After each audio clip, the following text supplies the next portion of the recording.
Sean, unfortunately, heartbreak at the end, but talk about the scrap and the fight you had against Cincinnati, going all the way to penalties, please.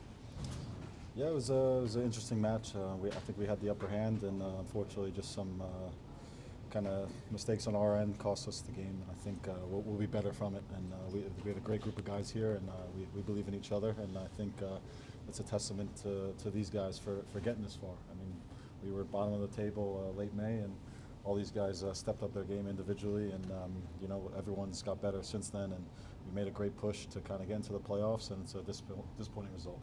Sean, just first half, I thought you guys had the upper hand. They were pretty loose with the ball. You were forcing turnovers, playing their high press as usual. Second half, things changed, especially when Hugo and Penza were introduced. So, can you talk about what the difference was between the first half, where you guys had control, and then the second half, where it seemed like they had the better of the play? Yeah, I think there was just some kind of errors on our part where we could have kind of capitalized and kind of killed them off in this game. And I think we kind of let them back into the game. And it's a good team. Cincinnati's a good team, and they're going to capitalize on opportunities. So hats off to them. They're a good team. They've been first place for pretty much all year. So I think we were ready to win this game, but it just fell short. Sean, can you talk about Dylan's performance stepping up into the back line, starting for the first time in a little while, being so strong next to you and Andres in central defense? Yeah, I think before surgery, Dylan was playing the best of his career, and I think you saw that today when he kind of was handling Vasquez and Acosta on his side. So it was good to see him back in full form. I think he's a great player. I mean, I think he's probably more talented than I am. So I think, it was great to see him back there. Unfortunately, lost the game, but I think, like you said, he had a great game back there. We're talking about Kyle's performance. He looked really solid on the ball tonight.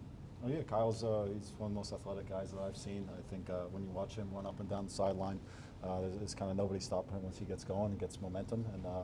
And again, he was a big asset for us today, and win those head balls and kind of shutting down Barriel. And I think that was important for us today.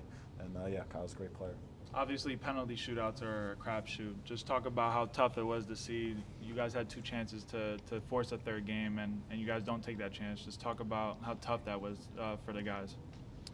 Yeah, I mean, whenever it comes down to penalties, there's other chances during the game that we could have won, or we could have kind of eliminated any chances they got. But yeah, like you said, whenever it comes down to penalties, anything could happen. So, Carlos made couple of big saves, and some guys stepped up, and I think guys will learn from this performance and learn from being in the penalty shootout. I think everyone will get better from it, so it was a good experience.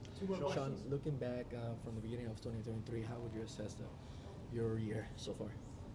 Yeah, I think it was a year of a lot of growth. I think in the beginning of the year, some of us were kind of, I would say, immature, or not as experienced as we should be, and I think over the course of the year, with a lot of ups and downs, I think in this last kind of push, the last few months, it kind of matured us. We're a young group in there, but we've matured a lot, and I think we're very disappointed in ourselves. But we know going in next year, we got to start off strong. We got to have momentum early on in the year, so we could make a big playoff push. And I think that's the key: having a good preseason and good start to next season. Sean, despite the fact that you had some ups and downs during the regular season, the one thing that was consistent is your defensive corps stayed together. In some cases, shut out a lot of big teams, normal team. Is that something for you and the rest of your defensive guys to work off going in next in 2024? Yeah, I think we want to be consistent, especially in the back line, especially when I look myself in the mirror. I think I want to try and be as consistent and kind of push my level as much as possible, and I think try to push the guys around me. And I think that's a big key to keeping us in games and winning games, is just having a consistent and confident back line. And I think, as was said earlier, there's a lot of talented players on that back line, so kudos to them, and hopefully that we could come back better next year.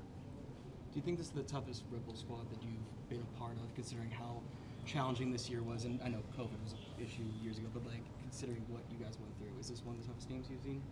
Yeah, I think one of the most gritty teams that I've seen, and one of the most kind of mature teams in regards to, even though they're a young team, they're fighters. I think against all odds, these guys come back stronger. They're resilient day in and day out. I think, we've had injuries, we've had outside noise kind of try to penetrate the locker room, but these guys all stick together, and it's a testament to all of them. They're great group of guys, and I hope most of these guys are back next year because I love playing with them. I love playing with all these guys.